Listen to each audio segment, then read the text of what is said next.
repeat this. Okay, we just going in circles now.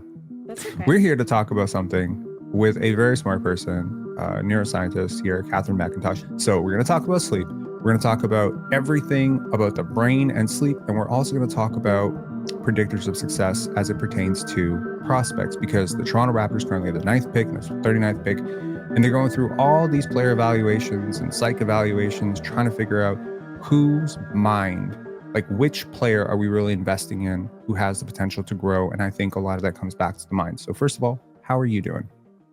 I'm doing great. Thanks for having me back. I'm really excited to talk about sleep. You might remember her from a podcast we did. And I literally hit her up very soon after that last podcast saying, I want to do another one about sleep. And it has taken us almost a year to get around to this topic. But the topic, as relevant as it was back then, is still very relevant today. And fun story about this is I was letting my friend Cassandra know about this topic. And I was like, man, I have to go and record this neuroscience podcast with my friend Kathryn, who's a neuroscientist. And, you know, blah, blah, blah. She's like, oh, what's that about? And I gave her the questions list. And she's like, this is so applicable. Can you please send me this podcast? So I believe this is going to help a lot more than just athletes, I think, because everyone struggles with sleep. As someone who has struggled with sleep, you know, consistently throughout my life, and we're talking like right back to when I was 5 years old and showing up to kindergarten, all sleep deprived, right up till, you know, writing essays until, you know, the wee hours of the morning and turning it in. I've always prescribed to this old theory that, you know, like, oh, it's like a badge of honor. You know, I got like 3 hours of sleep last night. Oh, you know, I'm so busy. I'm such a workaholic. But actually, it's not great. You know, it's not great. I think the quality of the work goes down a little bit. So, you know, and look, as a creative, I've often been told that some of my best work is done at 2, 3 a.m. in the morning. I'm not really sure if that's the case, but how does poor sleep, or specifically sleep in general, impact the mind per your research? Yeah, so that's a great question. And it's a big question because sleep impacts pretty much anything that you can think of. So you talked about things like memory or your ability to think. Something that I want to focus on specifically because we're talking about high level athletes is your frontal lobe function. So your frontal lobe, meaning at the front of your head, it's a really large part of your brain, and it controls really important functions that we call executive functions. So things like your ability to make decisions, your ability to react, your emotional regulation, your Would it impact your depth perception? your depth perception. That is a great question. I don't know that there is evidence to support that sleep has a big impact on depth perception, but Hand-eye coordination? so definitely hand-eye coordination. Because it has such a big impact, it's also possible that it affects your processing speed. So sleep is really important for maintenance of your brain. Things like making sure that you're able to think clearly, making sure that you can consolidate those memories, or make sure that those memories that you were learning during the day are now put into your long-term storage. And so things like having quick reaction time or really fast processing of a situation that's going on in the court, those are frontal lobe functions, and sleep has a huge impact on how that part of your brain functions. What about recall? Definitely recall. So memory is something that's really important. Sleep is something that's really important for memory function. And And is it short-term and long-term memory? it's both, and Okay. and so the short-term and long-term memory have related but different circuits. And the important piece to get out of that is that if you're really sleep deprived, your memory will be impaired. Okay. So let's say, for instance, a coach, you know, in the Yeah. split second with all the drama of the NBA playoffs and all the fans screaming and all this, you know, external stimuli that are available at the playoffs, right? In the Yeah. deep playoff settings, the coach draws up a play, and let's say it's a quick hitter and it's like a play you haven't really worked on a lot. And you've got to remember 4 or 5 different things that you have to do at specific times. Yeah. Like, being sleep deprived would make you far, far more likely to screw something like that up, right? Yes. And I like that you said sleep deprived, because I think we should also get into what about sleep has to be optimized for you to be at your best performance on the court. So deprivation makes me think of like just number of hours, which is important. Number of hours of sleep, sure, that it's important to get a certain amount of sleep. But have you ever had an experience where you slept more than you usually do and then you were really tired? Yeah. Yeah. Okay. So I'll give you my very uneducated opinion. You can tell me where I might have it wrong.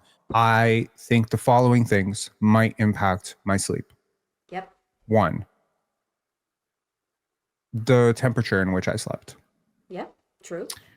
Two, my exposure to light when I Yep. slept. Also true. How interrupted or uninterrupted was my sleep? I.e., did I toss around a lot? Was I very restful? Yep. I wonder if my position or posture of my sleep might impact my quality of sleep as well. The Mm-hmm. environment in which I slept, not just the temperature, but just like the environment itself. Like, was the environment clean? Was it Yep. like, was there Or some sort a of new environment. Mm-hmm. that too? Okay, I didn't know about that. Novel. I did not Mm-hmm. realize that. So there's something familiar. I think the time that I slept as it pertains to my individual body, I Yep. don't know if that's necessarily true, Your but I've heard a lot of chronotype. people say, sure.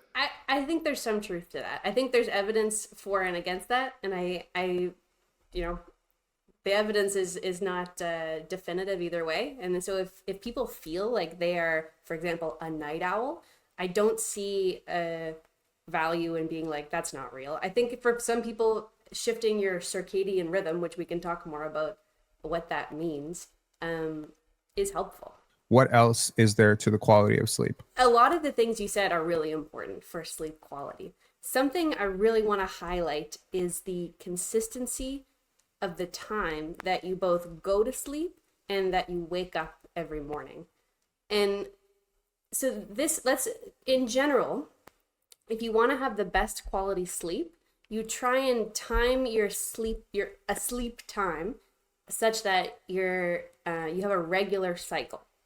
And the reason that is that your brain runs on this clock.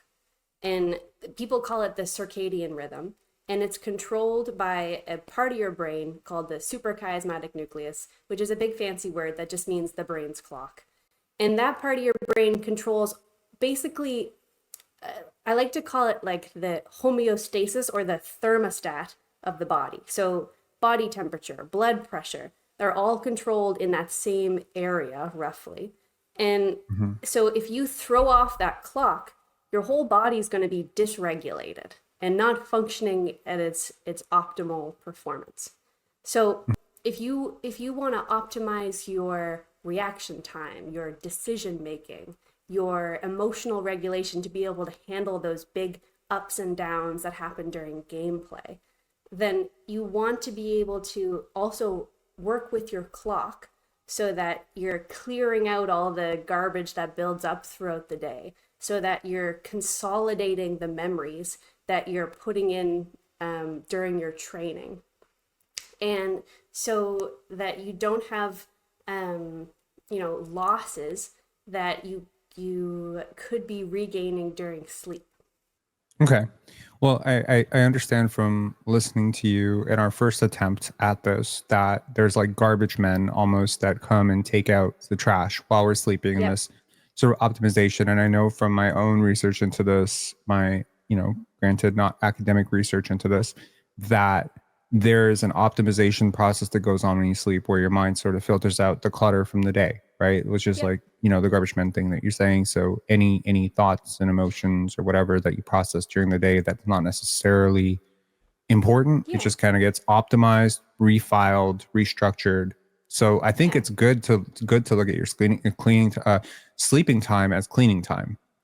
A hundred Is that percent. fair? And the totally. And the way that you're describing it is like a psychological way of thinking about it, where like thoughts and memories are getting filed away, which is a good way to think about it. But you can also think about it at an even lower level where you have like neurotransmitters that need to be rebalanced and energy stores that need to be replenished.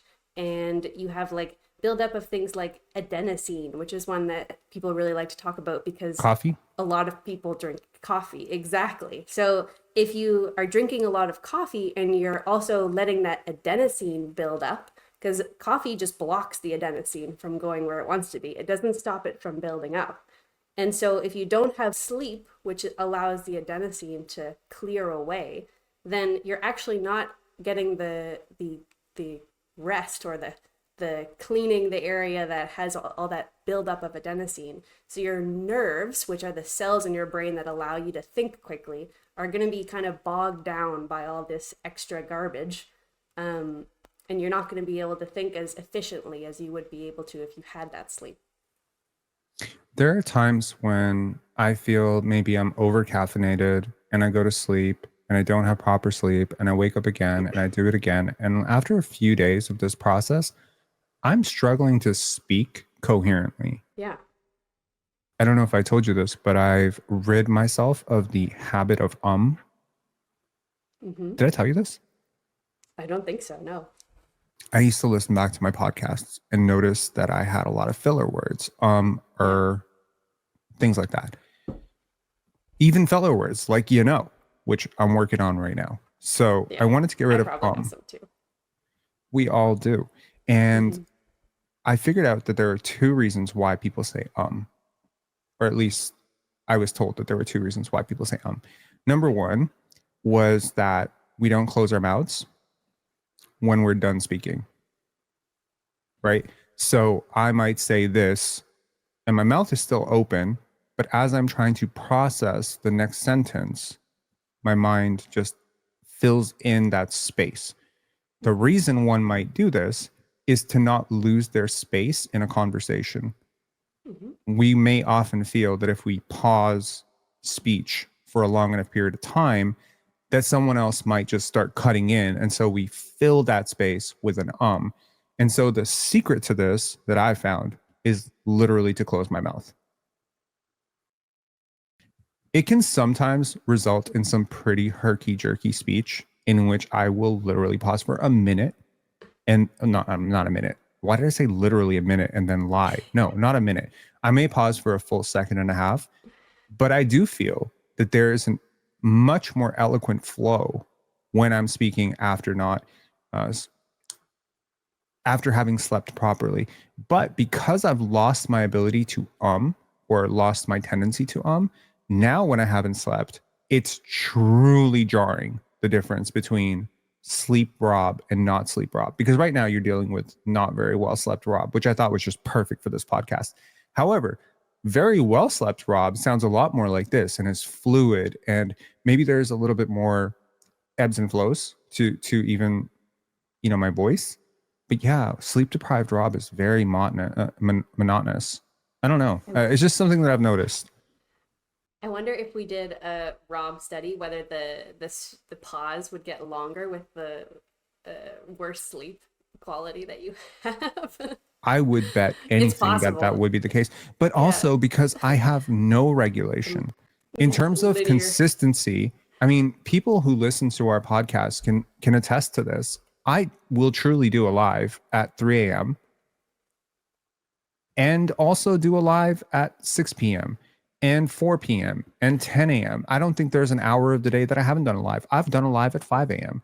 and 2 a.m. Like, it's so weird. And I think it's very interesting that I go through this of my own design, of my own will. There's no one forcing me to do this. I could totally have a normal life. I'm choosing to be an idiot.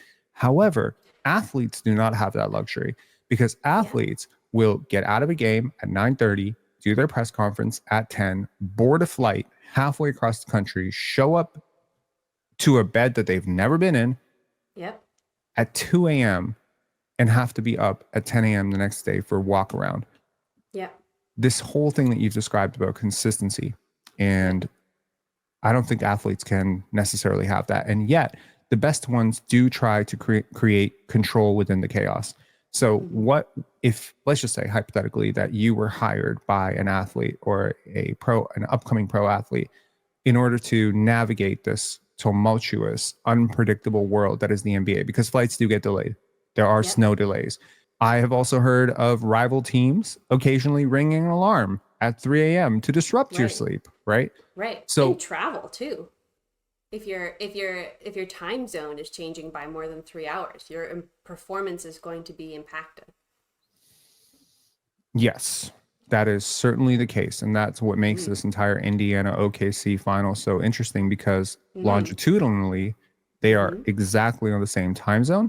Right. And I believe they're only 6 hours apart. And it's almost like a direct north. So it's very interesting that this is, and this is it's the closest that two cities have been in the NBA finals, I believe, in NBA history. Because typically it's like Boston and LA. It's like, okay, we're going East Coast to West Coast. Interesting. So yeah, Mm. so I think that's been interesting. But what would your advice be to an athlete who's trying to navigate the unpredictable life of the NBA?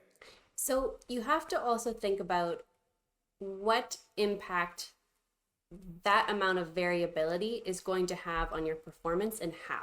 So if we're thinking about, let's keep it simple and start with the frontal lobe that we are talking about. We know sleep is important for the frontal lobe. So if you have things that are going to be affecting your sleep, how can you do other things to optimize your frontal lobe performance? So you could do things like reduce the number of decisions that you make early in the day, because the frontal lobe is your decision making um, center. And Mm-hmm. so if you are getting up and you're thinking, oh, what do I have for breakfast, and like what outfit do I wear before I get to the game, and then oh, what girl do I text, and then what, that sort of thing, that can actually give you decision fatigue, which is something that maybe people are aware of, but it actually has a big impact on frontal lobe function in general. So not just your ability to make decisions, which is important in basketball, but also on your ability to perform other frontal lobe functions, like reaction time, like your emotional regulation, like Hmm. your ability to process information in the moment when you're on the court. And so if you've made a bunch of decisions that you didn't need to make that morning, and not things that are out of your control, because those decisions are kind of made for you, like when to go to the press conference, when to show up, that sort of thing may not be something that's causing you decision fatigue, but things that you can control. That sort of thing can really help reduce the number of cognitive load that you have before you even start the day. Two thoughts. One, Yeah. if Steve Jobs was alive, he would totally co-sign this. I Yes, took wearing the same outfit every day is definitely reducing the number of I decisions. wear 4 hoodies. Yeah. People laugh at this all the time. They say, Rob, you have worn the exact same clothes for these podcasts Yeah. pretty much for 5 years or like 3 years. I've been doing this for 3 years. And for 3 years, I've been cycling the same 4 hoodies. And when one ripped, I literally replaced it with the Yeah. same hoodie. And hey, and that works for you, and I think that's awesome. If I think that is I've not a never, bad way to but go. I don't decide However, what to wear ever. but for some people, they care about style. They want to have their own style. They want to, My and so hoodies are for very those stylish. people, for those, no, sorry, I you are very stylish, but you're also very predictable. Some people like to kind of change it up and have different outfits. What I would recommend for those people who want to be able to still, be dynamic in that area of life, just try and plan it out beforehand. So it's that day you don't have to make all those decisions because you've already made them before. But we're talking about star athletes who have millions of dollars personally. Yes. And again, Or just have I'm somebody not a else do it. neuroscientist exactly. Yeah. But I am someone who has a little bit of background in like how to allocate your funds and your money. Yeah. I would hire somebody to make decisions for me. So Perfect. hypothetically, anything not related to my on-court activity, I would hire a trainer, a nutritionist, a wardrobist, a PR person, a social media manager. Why would I ever do any of this stuff myself? It's an absolute waste of mental energy. I fully agree with you that the number of decisions we have to make in every day, people will like laugh at this. I've had 2 pieces of toast and 4 eggs, sunny side up, for like 9 straight years. There you go. There is no decision to be had, no decision to be made. I truly do believe that like our brains have a finite number of decisions they can make in a day. Now I could be wrong about that, but I believe that there's, because I've done it. Like there's whenever There's something evidence to support that too. fully, like anytime I'm jogged into some sort of critical debate in which I have to really use my brain, like Yeah. I usually need like 2 3 hours after to just unwind, you know. So yeah, I think the thing that makes sleep so difficult for a lot of people is social media. Now, I Yeah. have heard and read about social media use, overstimulation from social media mimicking ADHD symptoms Yep. in some people. What is it about social media, A, that Hmm. may not be, that maybe a lot of people don't know why it's that bad for you? And how does that relate to sleep? That's a great question. So there's a couple factors that are important. So one of them is just something that is talked about a lot is just the dopamine hit. So you get likes, you get colors, you get entertainment, you get all of those good things from social media, and your brain can get addicted to that, and you want more of it. And so I think that because it's giving us that dopamine hit, we are spending a lot of time on it, which also is still using that mental energy. It's also very Um, easy, right? Very It's so easy. easy to get it. It's not I an think, active process. You're not training anything. Even if there are sort of brain games or something that you get from links on social media, right. you're not actually training your short-term memory with those games. So Hmm. social media Is is dopamine like a currency in a sense? Or like our I think of, okay, so there was an old adage that if it's free, if anything that you've been given is free, then you're the product, right? Like you're the real prize in that situation. And I fully agree with that because there's a number of things that are very free in today's modern world. Number Mhm. one, online pornography, very Sure. free. Okay, Yeah. way more free than when 12-year-old Rob was trying to peep a Playboy. Okay, number one. Number two, there's like you're relentlessly bombarded with gambling ads. Yeah. Gambling is also a huge dopamine hack. And social Right. media is very free. Now, it's interesting to note that if Facebook, at the peak of its popularity, had started charging like $12 a month or whatever, or even $6 a year, or even charged members like $100 one-time fee, I'm pretty sure a lot of people, in order to keep their very valuable social network, would have paid that fee happily.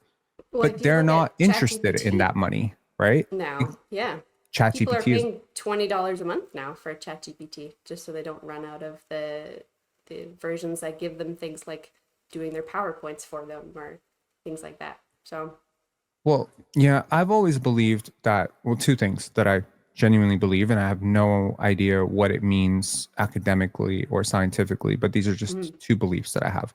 Number one, that the ease of which you acquire anything creates a sort of rhythm for how easily you expect to acquire it in the future. yeah, So, hypothetically, if in 20 years ago I had to achieve something, like, I don't know, case in point, if I had to work really, really hard at the gym for weeks and weeks and weeks to see a result, right? yeah, Before people can physically see it, hypothetically, that. Or I could use a certain filter to make me look a lot buffer. I don't know if there's a filter for that, but I'm sure there is. How could someone not have invented a buff filter or something like that? And then people just give me the validation for going to the gym and looking all buff. I think I would be yeah, achieving some element of what my brain desires without actually putting in the work. So I think right. that's one thing. And I've forgotten my It, second belief and because I'm sleep deprived. And while you think about your second belief, I think people also underestimate how transferable that work ethic is. So if you, like you said, had to work really hard to get buff and you put in the time and you cultivated that discipline and you achieved a result that was rewarding, you're then going to be more likely to put in the work to do hard things and be able to achieve more success in the Mm, future because you now have the skill set that applies not just to going to the gym, but that you're going to be able to apply to other aspects of your life because you learned from that. You didn't just use the filter and then not develop those skills or those habits or that discipline. It's always interesting how other people view us. It's probably very different than how we view ourselves. Can I tell you one of the well, number one, I almost always introduce you when I talk about you as one of the smartest people that I know. And it's interesting because will you remember I don't know if you remember this. One of my fondest memories of you and is fond precisely because it was so memorable. Do you want to hear it? Sure. And I feel like a disclaimer, if this ends up making the video, is that we are old friends. Yes. Okay. So I remember once, I think I was talking to you about how smart you were or how I thought you were so smart. And you actually corrected me and said that that you were not Horribly that smart. misguided. Yeah. No, that you were not that smart, but rather that you Yeah. just worked incredibly hard. And Mm. quite frankly, as a person who has walked through life for 30 plus years as a, conscious being, I don't remember paying anyone else a compliment about how smart they were and them correcting me on what they were achieving. Now, I didn't know at the time because I was in my mid 20s what you were doing. And I don't know if you consciously did it, but I would later learn that, at least I think, you were anchoring your self esteem in something that was far, far more under Mm. your control as opposed to something that was given. And I've Mm-hmm. noticed that with a lot of kids who were told that they were gifted when they were very Mm-hmm. young, there's a bit of a fall off later because almost like you're being told that something that's positive in your life, i.e., the results that you're achieving as, because of your intellect or your success, were actually almost like divinely given to you, either through genetics or happenstance. Whereas you and your success, I believe, is anchored in something that is directly under your control, which is like you're almost wiring your brain to say, Kathryn controls her success through time spent, Mm-hmm. work done. And I think that it's so interesting how much I I found it just quirky and odd that you would say that. I thought you were being false modest, to be honest. At the time, I was just like, no, no way. Like, she's really smart. She got into UFT. Of course, you're smart. I'm sure you are smart, but it was so interesting that you chose to value in that moment your hard work. And it is that hard work that has effectively carried you through so much. Yeah, it's interesting that you noticed that, and I hadn't really noticed that. But if I think about where that comes from, I think it comes from playing sports growing up, and me being really lucky that I had these coaches that would, for example, if they're running a tryout and somebody comes in cocky with an attitude because they're the best player in the province, they don't make the team because the other people on their team will be hoping that they fail. And you can't have a team where you're hoping that somebody doesn't succeed. So I think that that had a big impact on my attitude towards most things. One of them, firstly, in sport, where even if your impression of yourself is that you're a pretty good player or you have something to offer, I think that you have to go in just assuming that somebody is better than you and that you're going to put your best foot forward regardless of where you are in the line, because you won't push yourself otherwise. And so if you want to be the best that you can be and reach your potential, you have to go in being like, it doesn't matter where I am. What I'm framing it as is that what I need to do here is work hard. And I think that's important for anything that you choose to pursue. Because especially when you know people for a long period of time, it's almost like you get to do your own little research study on them. A long-term subject. Yeah, sure. I mean, like it's like a sort of ebbs and flows. Like for instance, my friend Margot says that through the 15, 17 years that she's known me, she hasn't known me to be different people. That Yeah. there's, but then she also contradicts it by saying, well, it's not a contradiction, it's actually the same thing. But she says, I've also never met someone who's changed more than you. Mm. It's interesting. She's like, you're the same in all settings. So if I meet you as a film director, or if I meet you at a coffee shop as your friend, or I see you on a podcast, or I see you directing a film, you are the same person. I see you at Penn Dance, you're the same person. However, I've also never met a person who's evolved more than you over the past 10 years in terms of like re-questioning your beliefs. that to me is long-term studies, because she's been able to see me through these different areas. And I agree with that. Yeah, I like knowing you from the beginning, and also me kind of chuckling to myself when you're talking about your lack of sleep, because I know that you haven't been like sleep hasn't been something that you've excelled at throughout our So this is not a podcast. This is friendship. an intervention. Really, this No, is what this really it's is. amazing because you're obviously still able to function at a very high level. You're blessed with a super intelligent brain, and like outside of this world, I know that you're extremely bright. But I also know that sleep does impact different parts of your function, and maybe it shows up in you not in your cognitive ability, which is abnormally is abnormal in a way that you're extremely intelligent, but it might show up in the fact that you're disinhibited sometimes. Maybe you're really direct, or maybe you just tell it like it is, because the frontal lobe is important for things like impulse control and inhibition of speech. So it's interesting to kind of get to know you as a neuroscience study as well.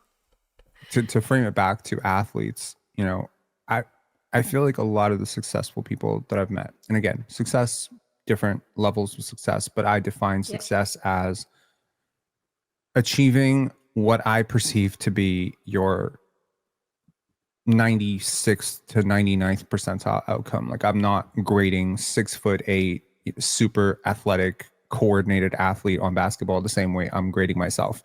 So I more or less, I don't know if there's like a true quantitative way to measure how closely people map out to their potential. But one of the things that I've just noticed is that there are certain predictors of success. And, you know, I've just been kind of building this model in my own mind about what is it in someone's habits, in someone's thought process, in someone's, even like, looking at basketball prospects, like what is it in people's bodies that create, and I'm always trying to learn, because I think predictive analysis is very valuable, right? I mean, a lot of people do reflective analysis, right? They can say like, this is why this person failed. It's like, yeah, that's cool and all. You're an archaeologist. It's great. You're digging the bones afterwards. But how cool would it be to be able to tell you 10 years from now, this is actually a person who's going to be successful with some degree of, certainty. So I don't know. When I'm looking at these prospects, I'm listening to them. And I'm listening for how many Kathrynisms they have, So for instance, like, they may not be the best player on their team. How do they feel about that? And how do they frame that particular situation of not being the best player on their team? Is there envy towards other players that are better than them? Is there a disassociation from the fact that they are not the best player on the team, and almost like a delusion? Do they wear it like a badge of honor? Like, I'm the third best player on my team, but last year I was the fifth best player on my team. I think people give you so many clues into what they're thinking about by how they speak, right? Or what they speak about, because it's like what you focus on amplifies, in your mind. So yeah, so as it pertains to, prospects, I'm listening to these interviews just as much as I'm watching the game film, man. I'm like so honed in on who they compare themselves to, and all that stuff. And I do believe that people who successfully beat the odds when it comes to the draft, and I do think that the draft's like somewhat of a crapshoot. Like, you can never say with 100% certainty this player is going to be successful, this player's not. But I feel that the general managers historically who have done better in this setting are the ones that have a better grasp on the mind of the athlete that they're drafting to their program. So, I wanted to, continue on with this sleep thing, because, again, we're here to talk about sleep, not just, how I don't get enough sleep and yet still somehow function as a functioning adult. What would you try not to do when trying to achieve proper sleep? What would I try not to do? Yeah, it's a very clunky sentence. But I think like first of all, like, maybe we start with what's the best practice to achieve proper sleep? And then we can do the opposite of that.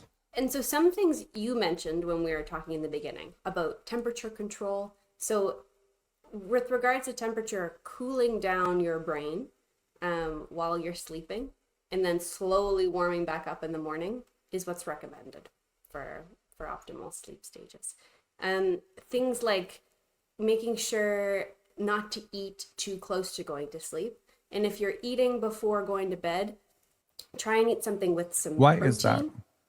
Yeah, so it's a good question. One reason that is because you want to have your resources focused on the maintenance that your brain needs to do while you're sleeping. So Okay. that consolidation, that garbage cleanup, that energy replenishing that needs to be done for the next day. You don't want to divert any of that away to food digestion and that parasympathetic function or being able to process whatever bowl of cereal you had right before bed. You talked about coffee, Yeah, and we've talked about food now. I yeah, can tell you, as someone who cut out coffee for about a week and a half, yeah, the shit that happened to my brain was the weirdest stuff ever. First of all, like I had the okay, most splitting headache. I had the yeah, most vivid dreams I've ever had yeah, in my life. okay, And then I had one of the most functionally focused weeks I've ever had in my life without a drop of mm, coffee. I thought it was so weird. And then when mm-hmm. I took coffee again, I felt like my resistance or prior resistance to coffee had just completely lifted. About a week and a half, I started Yeah, slowly introducing coffee back into my life. And yeah, I was like, whoa, I haven't felt this type of high in a really long time. So that was one mm-hmm. thing. The second thing is I was curious, since food requires so much function from our body from digestion purposes, Yeah. might this be a good reason to fast? So I think that there's actually a lot of evidence to support intermittent fasting. Uh, Whether or not that's always possible with your schedule is another thing, but it's not eating too close to going to sleep is definitely been shown to improve sleep. Because I don't want to give a blanket like yes you should fast, because what does that mean? If people are fasting for like long enough that they're depleting their electrolytes and their vitamin stores, and your brain's not going to work properly, and you're not going to be getting the nutrition that your body needs to be able to function properly. But if you are making sure to get a healthy amount of nutrition during the day and then giving your brain enough time to get the rest it needs and to replenish, then it's a good balance. And the reason that I said if you're going to eat before bed, try and space it at least, I'd say more than an hour before you go to sleep. And the reason I said protein is because I'm thinking about hunger. So you don't want to go to bed hungry either, because then, like, think about evolutionarily. If you are let's say, a primate that's in the forest and you're going to bed hungry, you're more likely to actually wake up during the night and have the urge to go get food. So just listen to your body. If you're hungry at nighttime, have some protein so you can suppress that hunger. But don't have a huge sugar-filled meal that's going to divert a lot of your body's resources away from your brain, so that you can still get a good quality sleep, but you're also not waking up because you're hungry. Like, let's just say, athletes that are looking to get a good night's sleep, let's design this for them, right? Sure. So we're trying to create as much consistency as humanly possible. You've Yeah. mentioned that. We're trying to Yeah. create a cool environment that warms up slowly as they wake up, which Sure. ironically simulates if you were like living outside, right? Yeah. Because it's much cooler at night. So I understand that. We're trying to go for Yeah. consistency. Is there anything else? How about cutting out Yeah. light completely? Does that help? Yeah. Especially bright light from devices. Yes, things that are stimulating. And I know that's talked about a lot, but it is actually an important way to get your brain to start quieting down. And it takes a little extra discipline.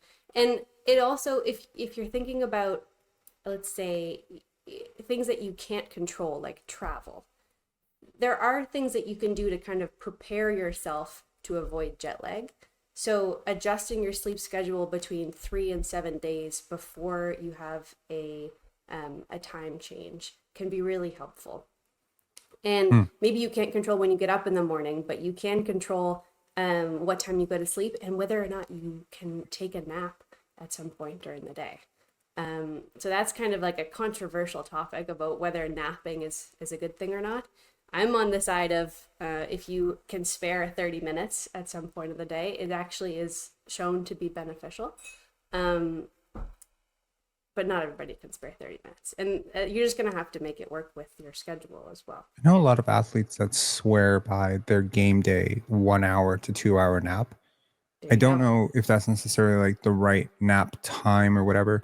There's obviously sleep cycles. Like, Yeah. there's, and what part of the cycle do you feel? Because I've heard a lot about REM and, you need to get Yeah. REM sleep.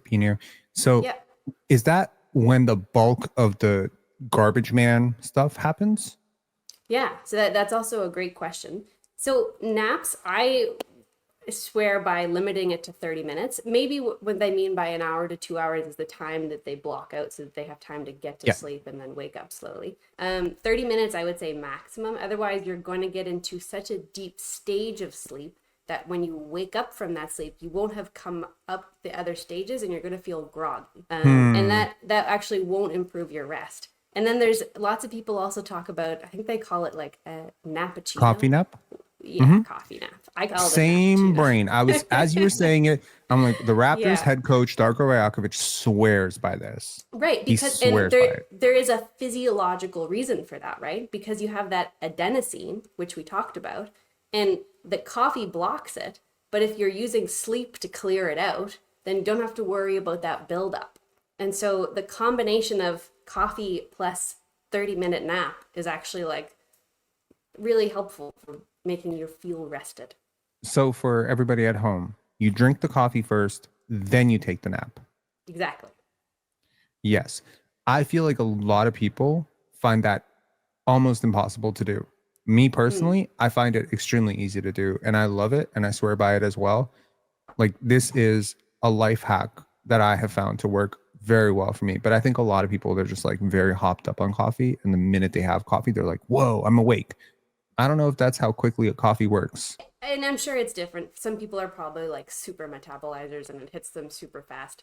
I, I'm not going to say that it's Maybe not they're real just if overly they, but suggestible and they just start acting hyper whenever they taste coffee because they're there's a supposed to be. huge, the placebo effect is real. And I think that's, sometimes there's a huge impact of placebo effect on doing things like drinking coffee or I'm going to make using my like, neighbor snort some salt and see if he starts acting like he's on cocaine. Let's just see if it happens. Okay. yeah. And I, just thinking about coming on this podcast, there are a lot of Raptors players that use like neuro devices, like either neurofeedback techniques or that sort of thing. And some of it is there's hard evidence to support that it's it can improve your game. For example, the ones that are cognitive behavioral therapy influenced, like the neurofeedback. And then there's other ones like brain training, which don't have evidence to support them. But who knows? Maybe the placebo effect has a big impact and has been able to help people, get into a routine. And it kind of depends on what's working for you. I think for a lot of athletes who believe they are doing the right thing in their Right. training, right? Even if it is proven later on to be the wrong thing, the Right. very idea that they thought they were doing the right thing in and of itself, for instance, like the psychological edge of having a sports psychologist on your payroll, having a Right. nutritionist, in your mind that you are doing something that your competition is not doing. Right. And confidence has a huge impact on your Huge. performance. Yeah. And so if you're Because you believe actively you're setting working yourself up towards for something, success. right, exactly. Yeah. And I mean, like in a competitive environment, like hypothetically, if I were to tell, and again, this is totally down to like Space Jam, Bugs Bunny's Secret Yeah. Juice, right? Totally the same thing. Let's Yeah. say I walk to an average sports team that has Yeah. every belief that I am a credible person who has no reason to lie, and they believe me 100%. And I Yeah. tell them that these uniforms that I'm about to give you are going to make you 5% less tired because of some Yeah. special, fabric or whatever. Sure. They're going to make you 5% less tired. Are Yeah. they less or more likely to improve their conditioning or energy level during that game? I would almost guarantee that if they believe me, that they would be. So I do think that there is a real power to your belief structure and what you actually believe. And I think, every athlete must to some extent understand that sleep is important. It's hammered, So the very idea that you're not doing this, I think Right. would deplete your level of confidence in yourself. Right. That's why Shea Gilgeous-Alexander is so good. I swear. That dude does everything right. Beyond sleep, I wanted to talk Okay. about the Toronto Raptors draft prospect. Is there something about sleep that we haven't covered that you really think was important? I'm sure it will come up if it's really important. So the Raptors have the ninth pick. In a mock Yep. simulation, I'm the prospect being evaluated, and you are a specialist with a Yep. background in neuroscience that the team has hired to gauge the athlete's potential for future growth. Okay. So, A, I'm going to answer these questions honestly. So Yep. tread carefully. One, ask me three questions that I have to answer honestly, which you feel offer a window into my capacity for success with your organization. Mm-hmm. Okay. Do you want me to provide an explanation for why I'm asking it before I ask it, or ask it first and then provide it after at the Ask risk me of... all three questions first, and then we'll tackle Okay. why you asked me each one of those questions, and I'm going to answer them honestly. Okay. So I think the first question I would start with is I would take a highlight from your basketball career. So I would talk about a time when you played with a whole bunch of adults, and you were like the only child there, and you were still able to achieve success. We'll talk about a game when you had, you know, the everything was going right for you and you were doing super well because you're an awesome player. How do you feel that went? Okay. Can you give me a hypothetical specific, even though, like, just mock one up? Sure. So remember that game when you were going like head to head with Kawhi and you were shooting it from the 3-point line and it bounced off the backboard and you beat him there in order to be able to put it in on time. How did you feel like that went? I was proud, but I also feel like I could have done more because I also had, he also blew past me three times in that game. And he scored on me six straight possessions. And I didn't feel like I did as well as I could have. And I think I'd do better today. So I look back on it with an element of what ifism that if I had known better at that time, I would have done better. Mm-hmm. I also noticed there was a time when you were coming down the court, you had a breakaway, and then you tripped over your own foot, face planted, and then the clock ran out and you lost the game. How did that go for you? I think it was great. And it was obviously in the moment, that's not how you want that moment to go. But I thought it was funny in a lot of ways too. Mm. Like in the moment, you don't want to lose the game and everyone's trolling you on social media. But now you learn, not to do that again. Okay, and my last question is if you were to put something on a billboard that you wanted the whole world to see, what would you put on it? Does it have to be about me? No, just something that's important to you. Save the oceans. Sharks are important. Okay. Yeah. So, to kind of like to think about where my head was going with those questions, the first two were really about um, getting into whether you can believe or whether you believe the hype in both scenarios. So in the first scenario, and maybe we could have done a better job with this, but if you're in a super high level of sport, there's going to be a lot of hype. Things are going to go really well some days, things are going to go really poorly other days. And you have to just be able to keep playing your game and not believe the hype. If people come in and say you're the best thing since sliced bread, you have to just say, like, thanks and move on and keep working really hard. If people are saying you're terrible, you're the worst player that's ever been on this court, you have to just keep saying thank you and continue to work really hard. And I think that shows a lot of frontal lobe function because it highlights emotional regulation. It highlights Mhm. your ability to be able to tune out your environment, and process that information, but also regulate yourself and respond. And in your case, you also reflected, which is also showing some, executive function, which is the same part of your brain that controls that decision making, that processing speed, that higher level thinking that's really important for gameplay. I And was so curious if my response to question one would make you think that I was turning a positive into a negative because I only mhm, honed in on my mistakes.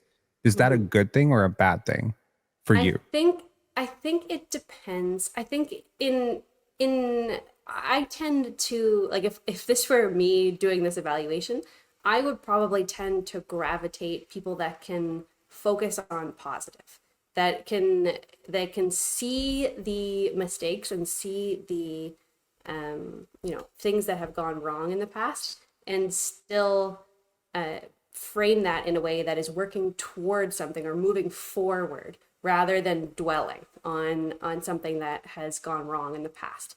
Did However, my admission of I would do things better today, does that yeah, I think move that towards the positive? I think it does. And I also like that there was an aspect of critical thinking in there. You didn't just listen to what I was saying and then kind of be like, yes, I am awesome. There was an aspect of being like, yes, but, and like, yes, but what if? And so I do think that there is that layer of, critical thinking. I also think, like, this is kind of off topic, but it's also important to highlight that those kind of functions, so that regulation, that higher level cognitive function, is trainable, and it's also it's more likely to develop as you get older. So really young people don't have fully developed frontal lobes. It takes about until your mid 20s to develop your frontal lobe. And so if people don't have that, let's say, executive function fully formed when they're like in their early 20s, especially as men, then I think that it's not a complete write-off, because it is something that you can develop with training and also with experience. Hmm. And Okay. so for the last question, Well, that the was second kind of, question, oh, second or did question. the, So the it's second the same question was thing. similar. It is similar, except it was also trying to get at whether or not you kind of respond in a way that's defensive, and you didn't. You were so I wanted somebody that could take what I was asking and then use that as feedback. So take feedback and use that as a way that they could, move forward. What's Um, interesting is I tried to answer that question from a real experience that I had. yeah, So I had a real experience where this girl that I was super, super into, shout outs to Serena if she ever watches this, that I was super into when I was 16 or 17 years old. And sure. it was like a 1 point game, 2 point game, 1 point game. And I can't remember the score exactly, but I remember the ball inbounded, and my only task was literally to dribble up the court and pass. Yeah. And I dribbled off my foot, Oh and the God. ball just got away from me, and it kept getting away from me. And the worst part is I was trying to crawl after it, but it kept moving the other way. So I was like Yeah. lunging after it. Again, in my mind, it's probably so much more horrible than it actually was in real life. But Yeah. I replayed that thought again and again in my mind when I was younger. And Yeah. today, obviously, I laugh at it. I laugh at it because I'm like, man, that's a funny story to be able to tell. But it Mm. cost us the game. And So but this is yeah, also, it's kind of an important thing to highlight about humans, in that we're a lot more sensitive to negative experiences in general, as far when it because we with perceive them as respect to threats. memory. So there have been studies. So if you're like a rodent or another type of mammal, they are really sensitive to rewards because they need to remember where food is, and their spatial navigation is really important. But if you're a person, just think about a time when you've like failed or embarrassed yourself or said something really awkward to a pretty girl, or something that's like in your mind a failure. Those are way more memorable than the times things just went as planned. And so that's something to be conscious of when you are working towards something that's really hard. I remember hearing that if you're doing something that is challenging, you should fail 30% of the time. And so if you kind of keep that in mind and actively focus on the things that are improving and the things that are going well, that 30%, which is supposed to happen if you're doing something, worthy of that's a challenge, then you're not going to be,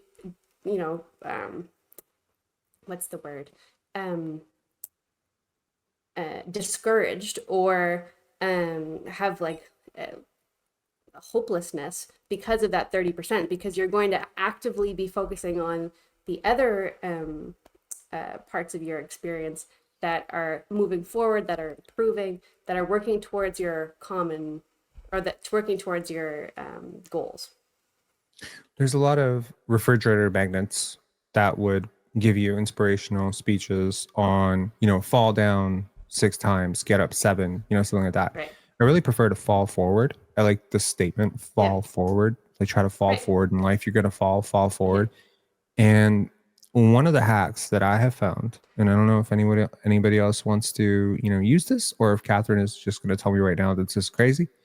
But one of the things that I do now is I will look at anything that's difficult, whether that is achieving a 1500 ELO in chess, whether that is completing an essay or an article or having a difficult conversation.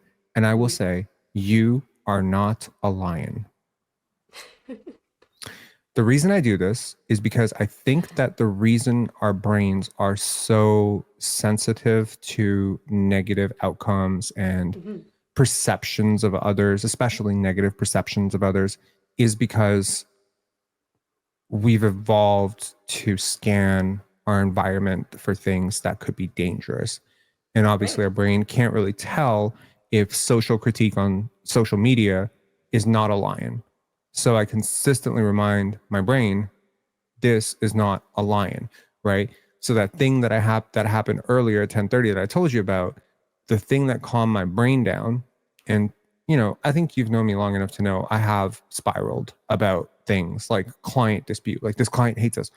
Oh no, let me sink 5 days into thinking about why this client hates us and, justifying it. So now every single time something like that happens, I just say, you are not a lion. Like, this is not that serious. And it's not that serious because I'm not trying to diminish the experience of like credit card fraud or, someone getting dumped, right? Because a lot of people like they lose their mind over a breakup, but it's like, you have to be like, okay, this breakup, it feels dangerous because it was unexpected and it makes the environment not make sense, or getting cheated on or whatever.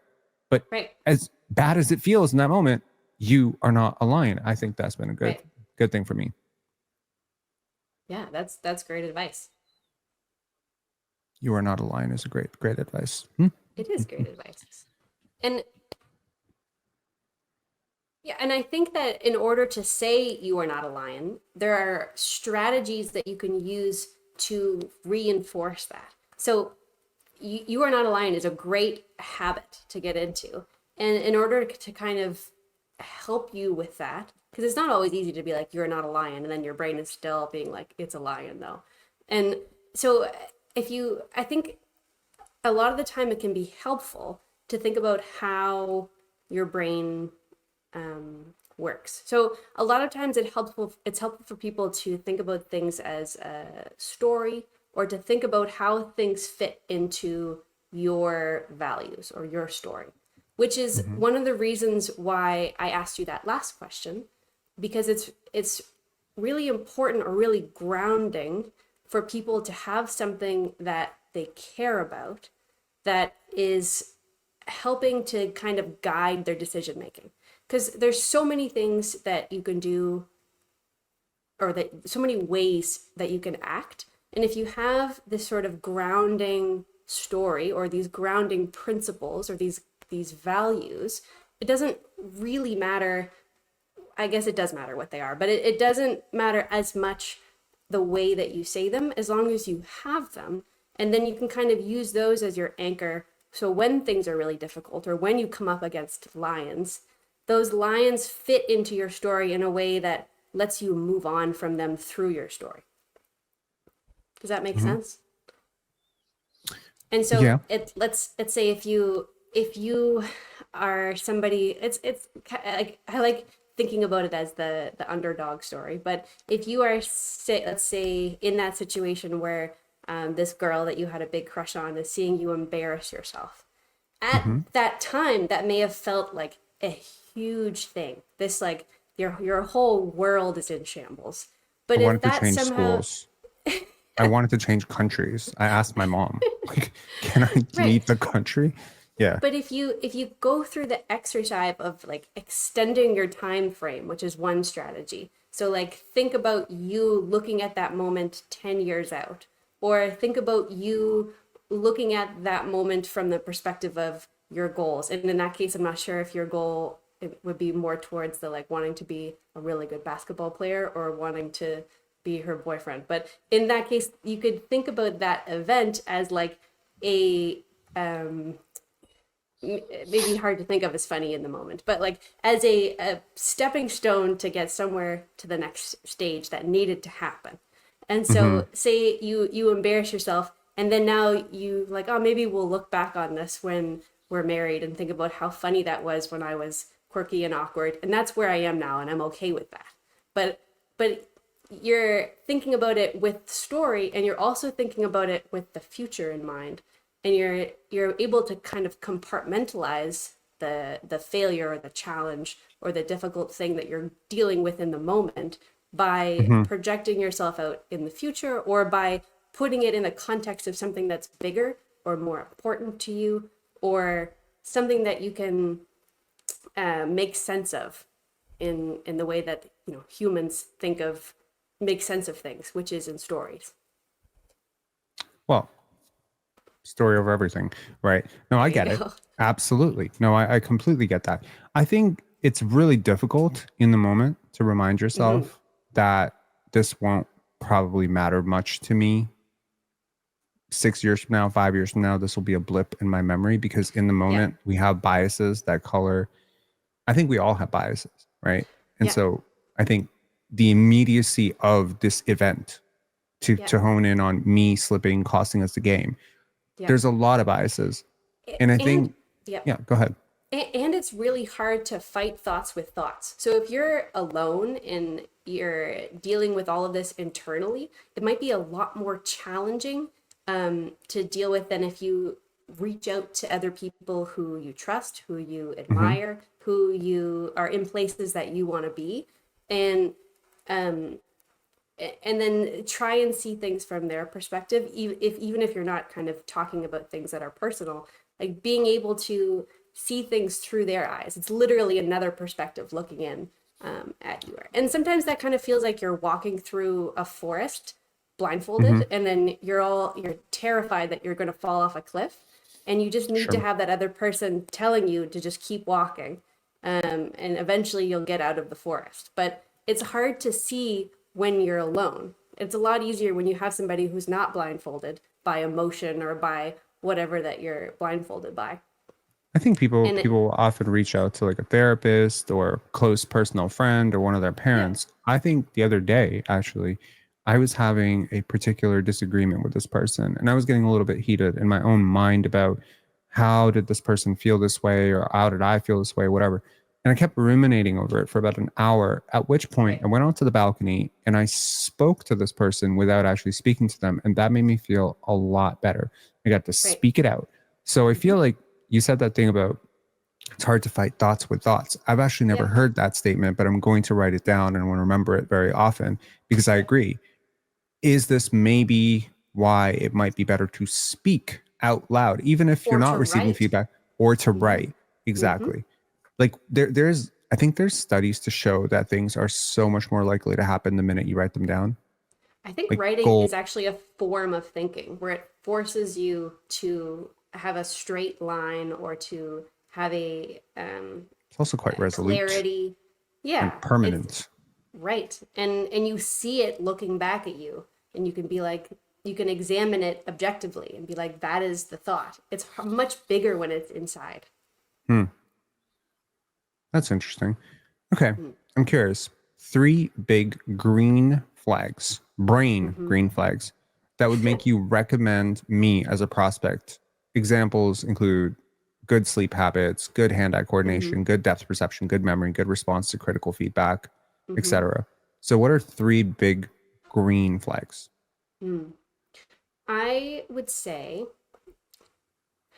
I don't want to be too cliche because my first instinct immediately went grit because I feel like being able like to have evidence where you've overcome challenges is such a good indicator that you're going to be somebody who can achieve success. Can I give you But an example and you tell me if yeah, this is grit? Okay.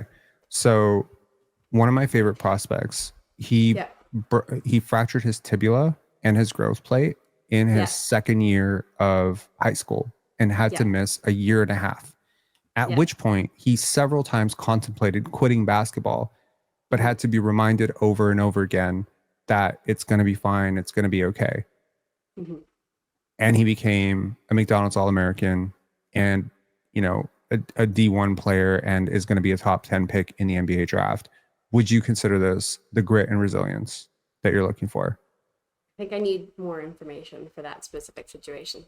He But worked really, really, really hard yeah, fair on enough. his rehab. And so maybe I don't know. There's a book. I don't know if you have time with all your busy life to be reading novels, but also an audiobook which Sure. I like to listen to while I'm traveling. Angela Duckworth wrote a book called Grit. It's amazing. I would say definitely one of my top 10. And so I think that's she just summarizes it better than I could. Hmm.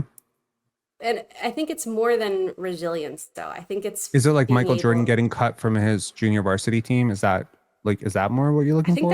I think that's like persistence as well, too. Like just to kind of overcome. But I don't know that that would be kind of one of my key. I mean, it is persistence is really important to just be able to just keep showing up and just Okay. no matter what happens, just keep showing So up. could I I umbrella absolutely grit, think Michael Jordan had persistence, grit. and of course, Yeah. could I sort of umbrella grit, persistence, and consistency under like the I would same? say grit is like having the persistence, but not just doing the same thing over and over again and expecting the same result.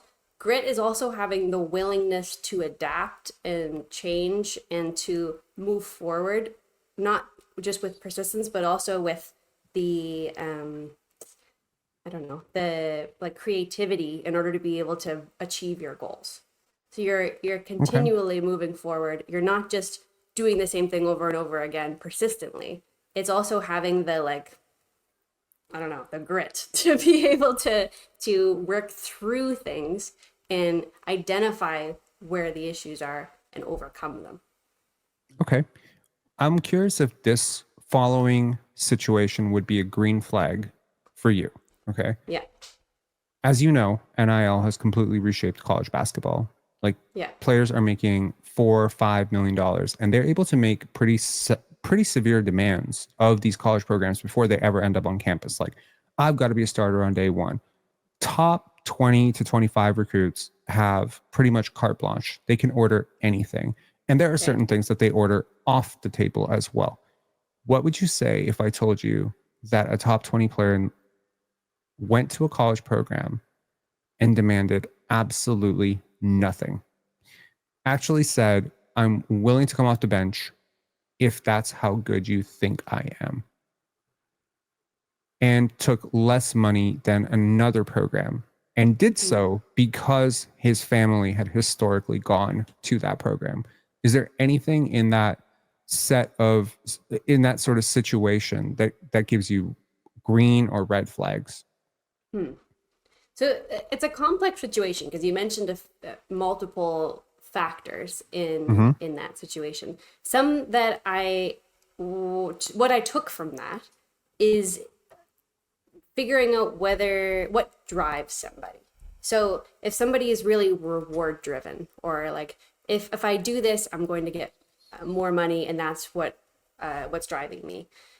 There have been studies that show, just going back to my neuroscience perspective, that if you reward something, it can actually damage the person's motivation or their own initiative because it changes the brain such that your goal becomes the reward rather than the work itself being rewarding.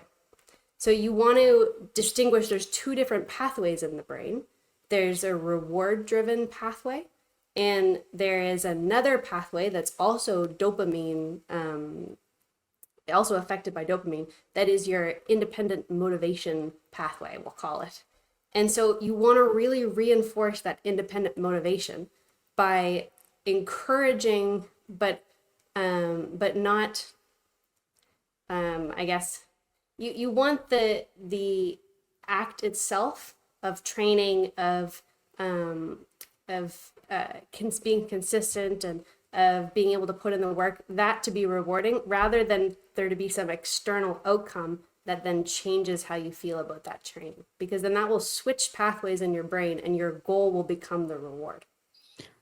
Is That's it why they fair to say, say like, that go ahead. one of your green flags is people who are obsessed with work as the end result? They're to say that they're just obsessed with the process of improvement as I opposed to the results or the Yeah, rewards of improvement. yeah, I think that Okay, that would be fair to say. that's a green flag. Okay, so we have two green flags. Any more green flags?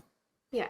So that would be kind of like talked about being able to kind of maintain consistency in the face of challenges. We talked about kind of being, um, um, gritty in the sense that you're able to.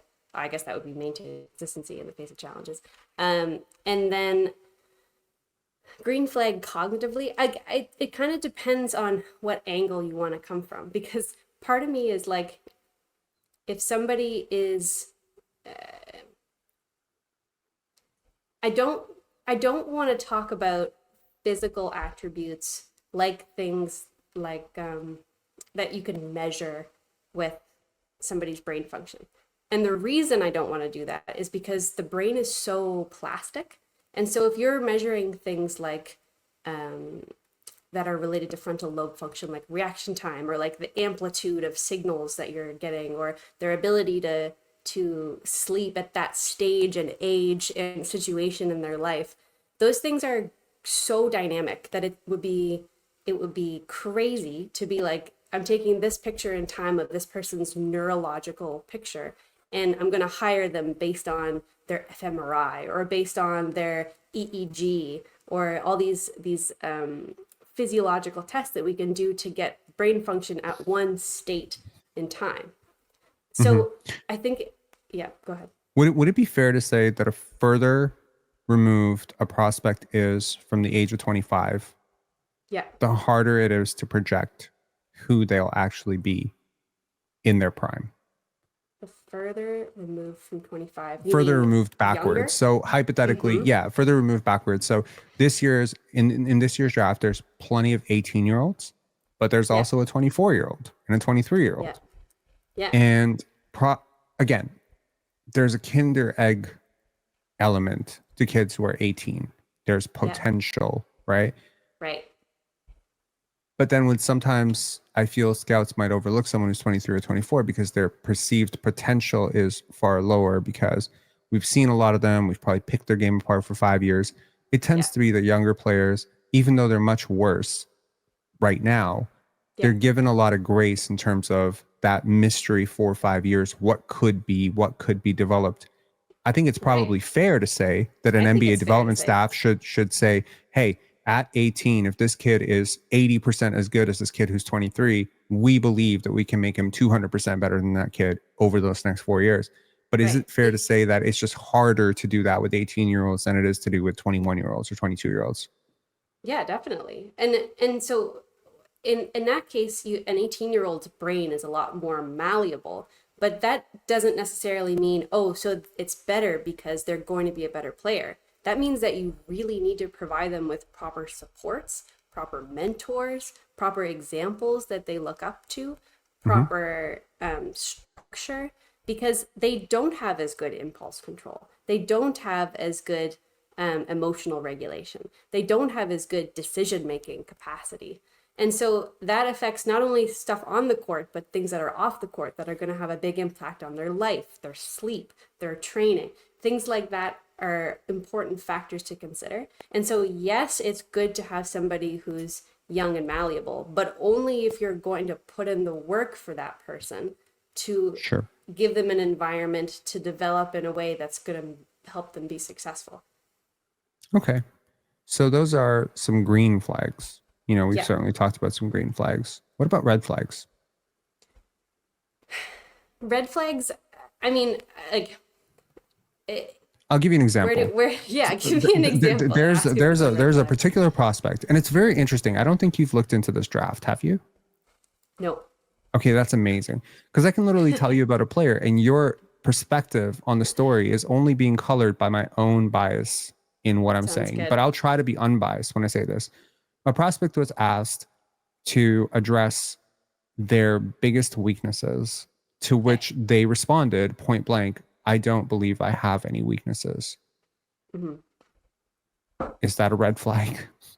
Well, like in real life, yes. In the fact that it's an interview, some people just really hate interviews, and so like taking it with a grain of salt, I'm sure I mean, they may not believe they have any weaknesses, in which case, yeah, that's a red flag. Because how do you improve if you have, no weaknesses? I'm always skeptical of people that say they're experts, because that means that you don't have anything to learn, or you don't have much to learn. And we all have so much to learn. I am a neuroscientist, and I feel like there's so many more things that I don't know than what I know, that it would be embarrassing to write it on a list. And I think that that's a really important attitude to have, because then you have capacity for growth and you have motivation to grow.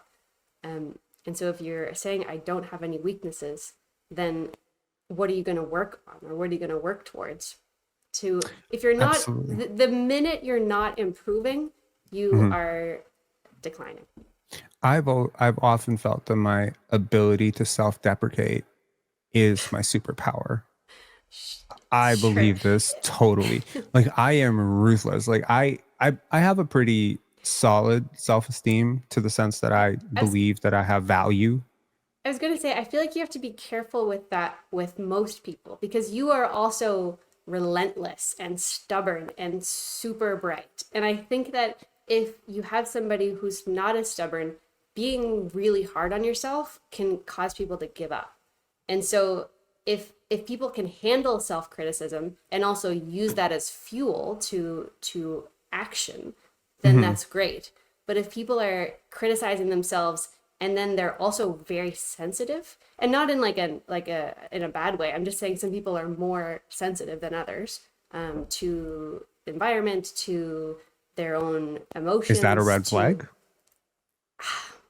That's a good question. Sensitivity to criticism, because look, whether It you depends on what you think, mean by sensitive. I mean, Because if you look at it this way. Look at it this way. Like, you're a neuroscientist, so view Yeah. it from the perspective of the athlete's experience, right? Now, you were an athlete, I was an athlete, but neither one of us played Division One. So Right. let's just say that, were you the best basketball player on your team? No. Okay, cool. Quick no. So let's just say you were. Okay, let's Yeah. just say hypothetically you were the best basketball player I on look your like team. a stretched out 12-year-old boy that is way I've taller than I was. I've seen the pictures. So yes. So let's just say you were the best basketball player on your team up Okay. until the age of grade 8, and then you went to high school, and because of your Yeah. height and because of, I don't know, terrible players around you, somehow by some divine miracle you continued to be the best basketball player on your team. Sure. Now, let's just say somehow you managed to procure a Division One scholarship, and now you've shown up to Division One, and you are the worst player on your team, and you're Right. riding the bench. Right. Like, if your motivation at any point was derived from the idea of fame, notoriety, status coming from your standing as a basketball player, Yeah. I think this would be a very difficult situation to overcome. I also think a lot of people don't know how to fail, or they don't know how to come up against a time when they're losing. And I think that, like, knowing how to rebound and how to recover is actually more important than knowing how to win. So if you haven't failed that much in your past, then when you fail for the first time, let's say, it hits you really hard and you take a lot longer to get up. Now, if you've reached or failed in a number of things, it doesn't always have to be in that sport. You could have failed in other aspects of your life, and you just learn to let it roll off your shoulder. Then you can recover a lot quicker. The Raptors, ironically, have bet on a lot of players who went undrafted. Fred VanVleet comes to mind, or players who've gone the JUCO route, Division three, Division two, because ideally you, Yeah. well, in theory, you would have had to work really hard to correct your status, right? You weren't just some super hyped prep to pros prospect who got, greenlit on a Slam magazine at 18 and then just walked to the NBA. No, you had to go get it out of the mud, as they say, like the super hard road. And I think that the Raptors, more so than most teams, I think the OKC Thunder are this way too. They really do prioritize finding these guys who've had to go the hard route because they've endured a lot of failures.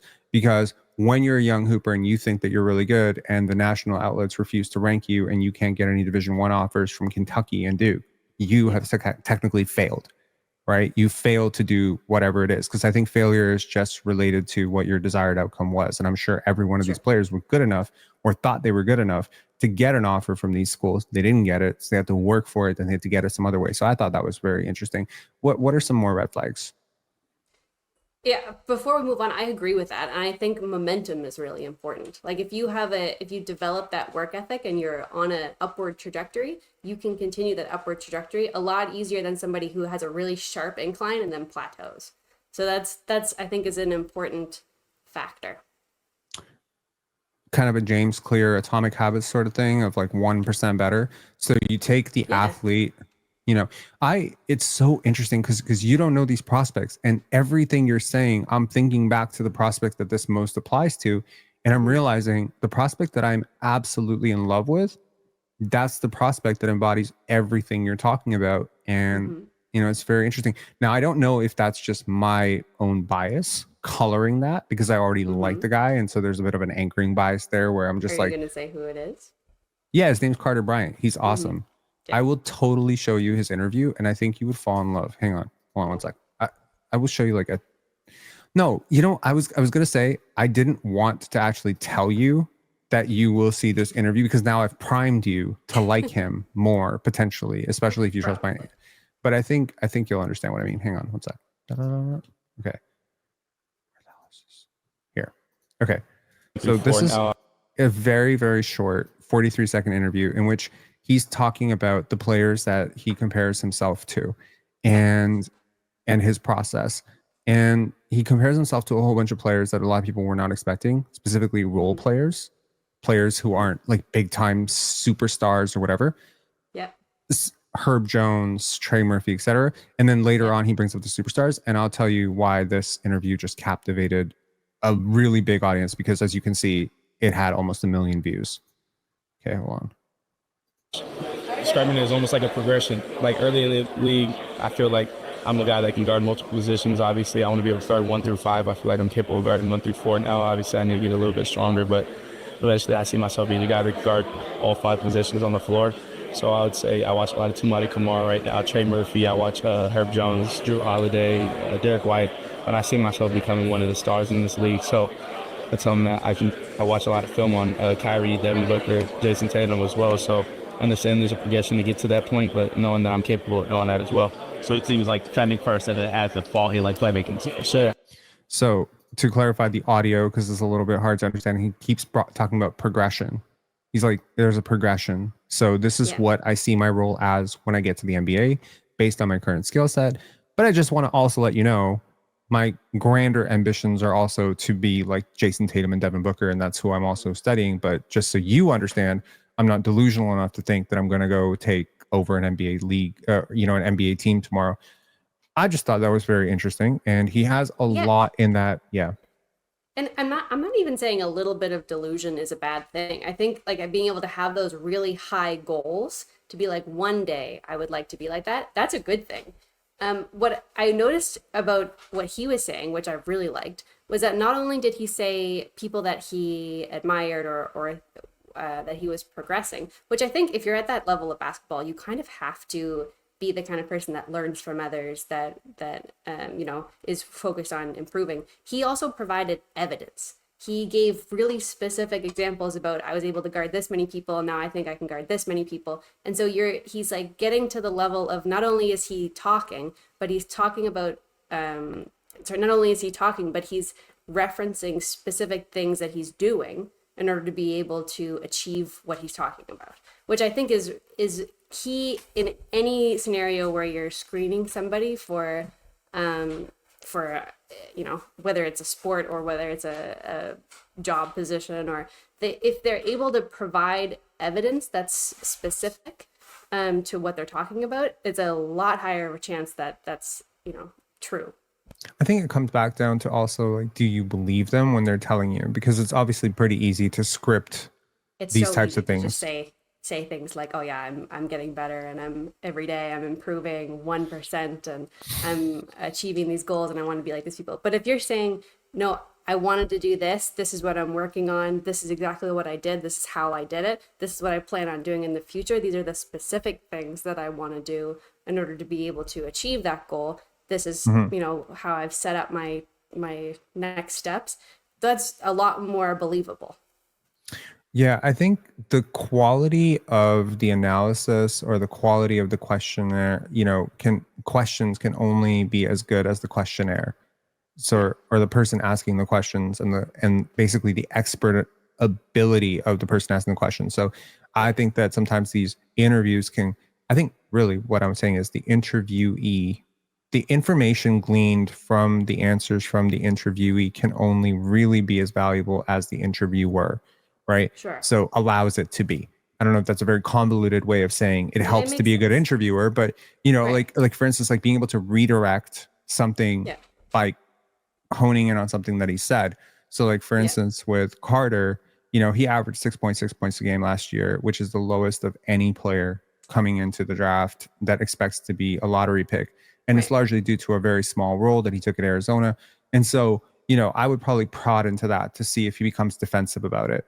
But I would Right. also, talk about something like, but but your idol averaged this many and you've Yeah. averaged this many, and I would see if his composure or demeanor towards me changed a little bit. Like I would be Yeah. consistently trying to pull these kids off because again, there's a lot of money on the line to be a Yeah. convincing liar here.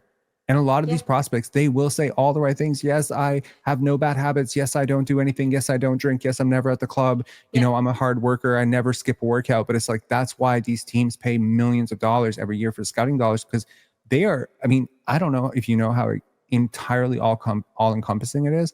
They're talking to grade 6 teachers about your Yeah. temper tantrums in grade 6. Like they want full information. Yeah.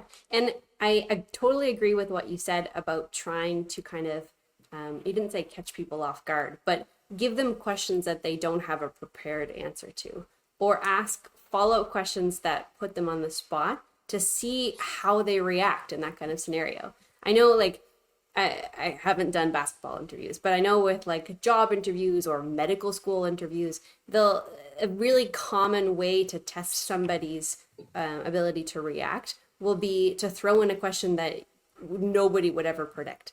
Like if you're talking about hobbies, you're talking about like what sports you play, and then you ask something like, how many basketballs do you think are in the United States? And then you just see how they, one, react, and two, work through that problem. And you're able to, one, look at their thought process, you're able to look at their critical thinking skills, you're able to look at their processing speed. There's no way anyone would have prepared for that question. How And many so basketballs are in the United States? you tell me. That's a really good question. I mean, I would have to think about the number of basketball players there are in the ranks. I would assume Yeah. that every one of those players has 3. Then I would think Yeah. about the number of people that there are in the United States that are not those people. And I would assume that 1 out of 3 at least has a basketball. Okay. Either they use it or don't use it. Okay. And then I would assume that there is an inventory or like a factory full of basketballs somewhere as well, And then I would also imagine that there are lost and founds places with basketballs. There are gymnasiums with basketballs. I would be thinking about schools that have Yeah. excess basketballs. So I'd have to know the number of schools that there are in the United States. And I would assume that there's like probably 50 basketballs per elementary school. I would assume about 100 basketballs, men and women, they have different sizes. So, per high school. I Okay. would think about larger high schools in bigger cities. having more than 200 basketballs. And then I would think about colleges having even more basketballs. Then I would think about pro facilities and training facilities and trainers. So yeah, it's a lot of basketballs, but I would have to write down all those variables before I can come up with an estimate. What Right. did my answer tell you?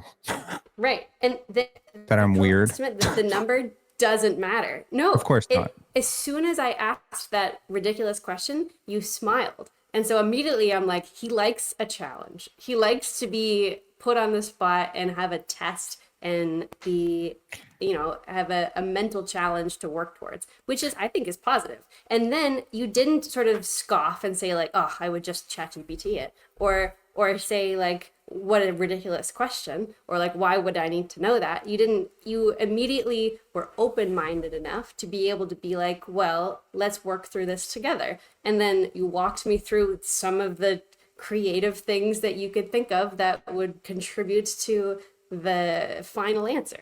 And so it doesn't really matter what they are. The important things were around that question.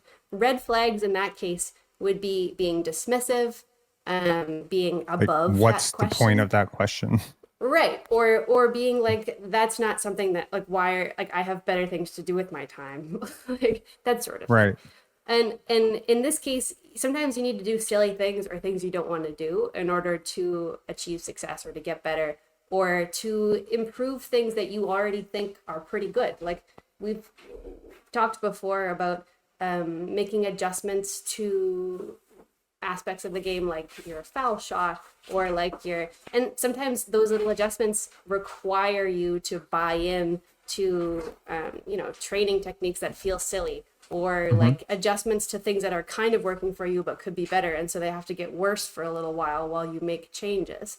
And so if you are open enough to be able to to work through something with somebody rather than saying like it's fine the way it is, or like why would I put in the effort for something that doesn't immediately give me direct gratification, and you're able to delay that gratification and put in some mental effort, or in your case if you actually enjoy that little bit of mental effort, then I'd see that as a green flag.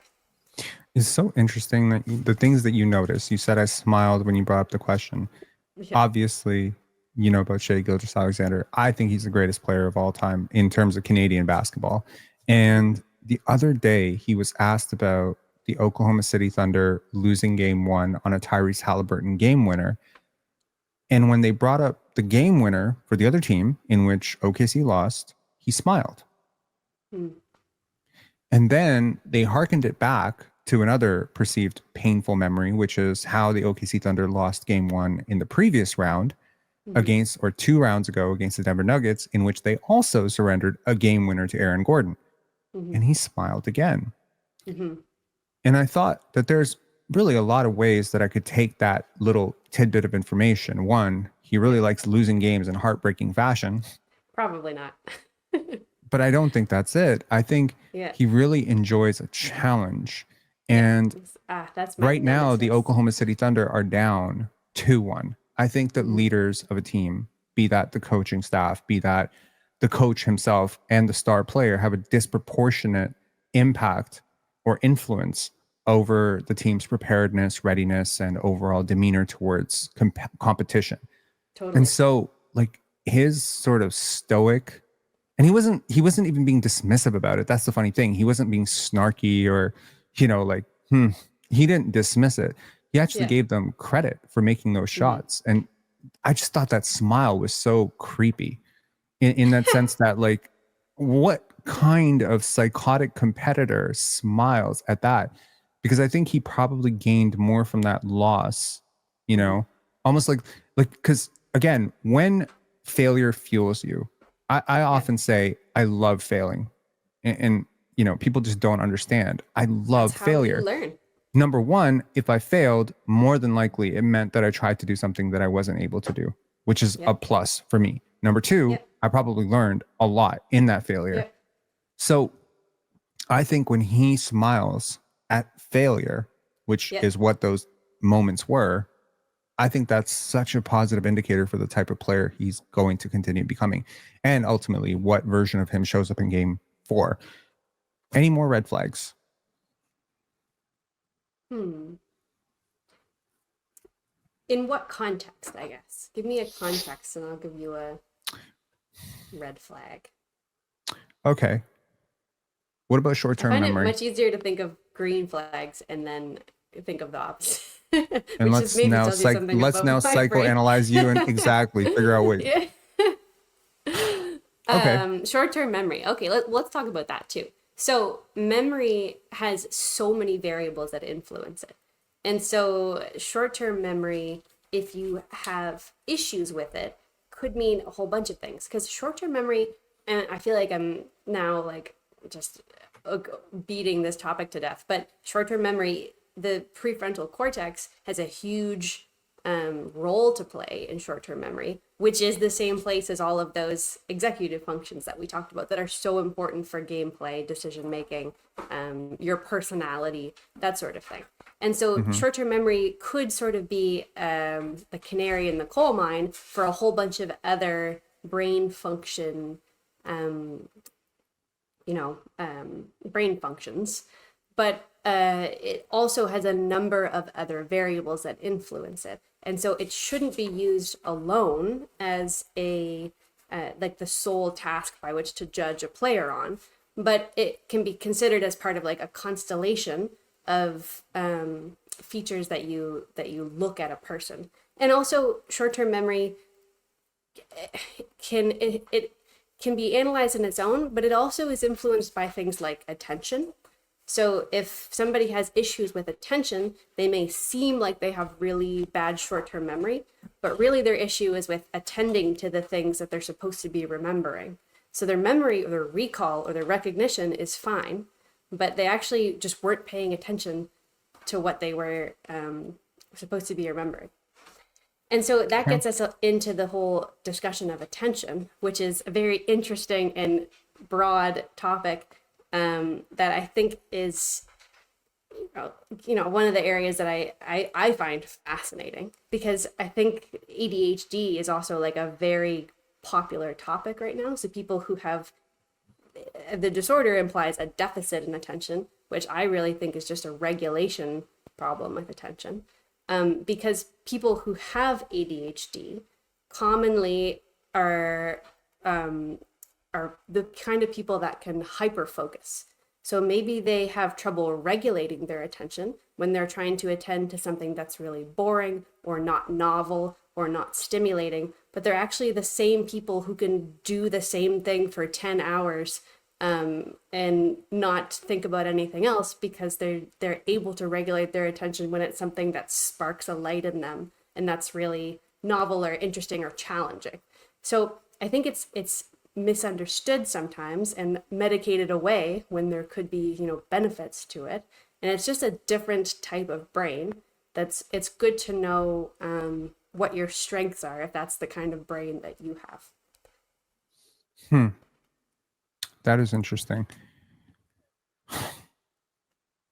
Sorry, I'm thinking about ADHD, but I'm also thinking Mhm. about Asperger's, how Yeah. there's, similar, what you And described about being able to hone in on something for 10, 12 hours because it is novel.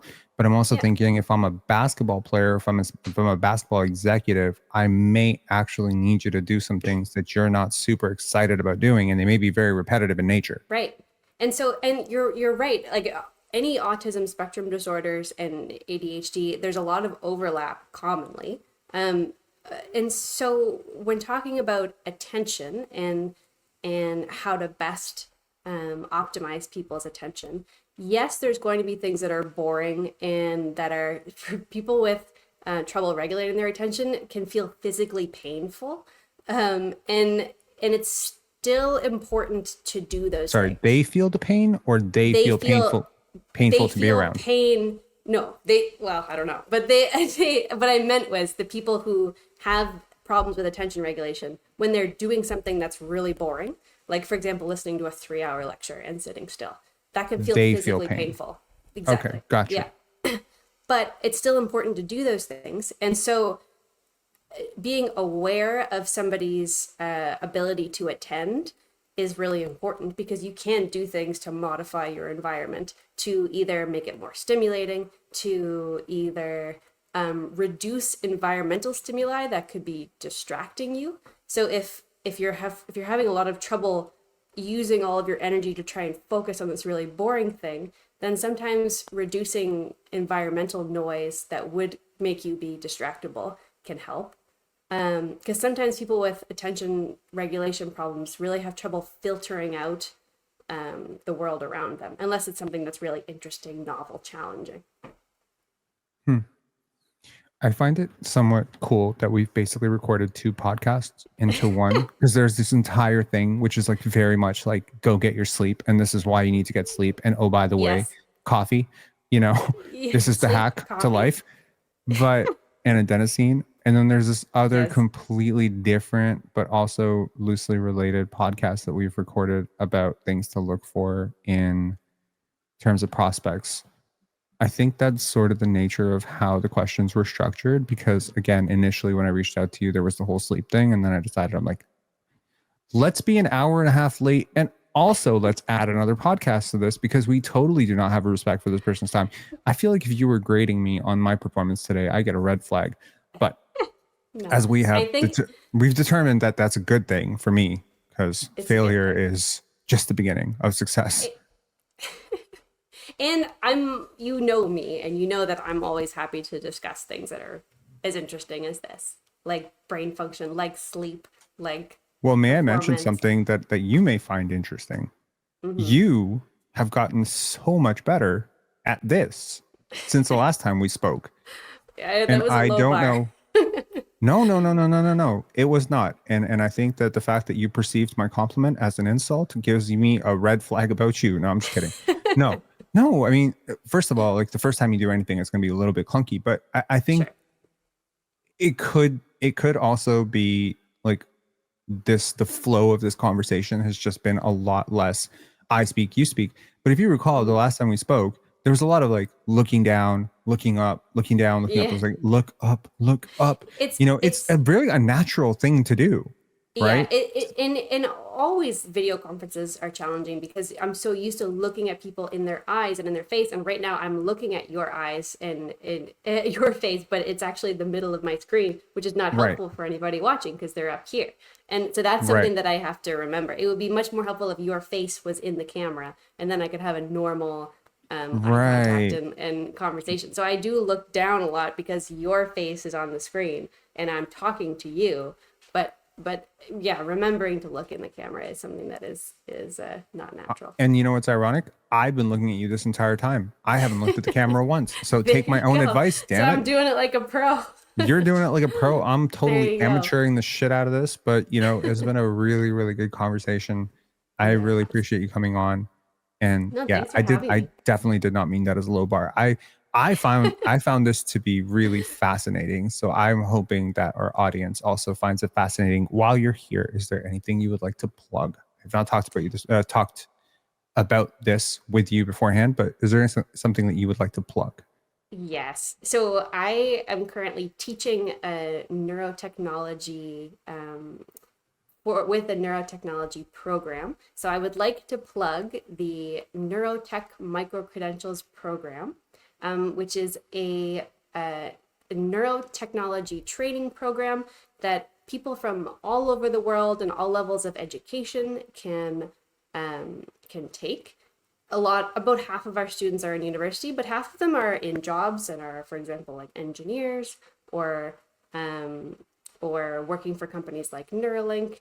And it's a great program that helps you learn about fascinating neurotech for improving disease states, but also for enhancement. And in this new age, being able to optimize your brain for either being able to meditate, being able to be mindful, being able to improve your sleep. Neurotech is kind of like the way things are going. So that's my plug. It's interesting because not a lot, you may have changed very, very much over the year or so that we've done this podcast, but the thing that you plugged has not changed. This is what you plugged last time too. And so, yeah, as of Jan, it's we're expanding the program, so it's still the same program that I plugged last time, but now we have a lot of new course offerings. I started as like a content developer for the neuroelectronic recording and processing course, because my background is in engineering. But we've now expanded the program to a whole bunch of really cool courses. And we, as of January of this year, we had 120 students enrolled. And we met a whole bunch more at the International Brain Computer Interface Conference. And it's a really exciting collaboration with industry. So lots of exciting things coming down the line. That's very cool. I will drop a link to that, which you will, of course, send me the link, and then I will put it in the description for when this video goes up. Thank you so much for joining us on this hopefully very insightful, hopefully not totally disorganized podcast, string of podcasts, series of podcasts. This is a mini series at this point. This is like 8 Thanks different for podcasts. listening to us geek out about brains and sports. Yeah, this was fascinating. Thanks a lot, Kathryn. It was a lot of fun. Thanks for having me. Okay.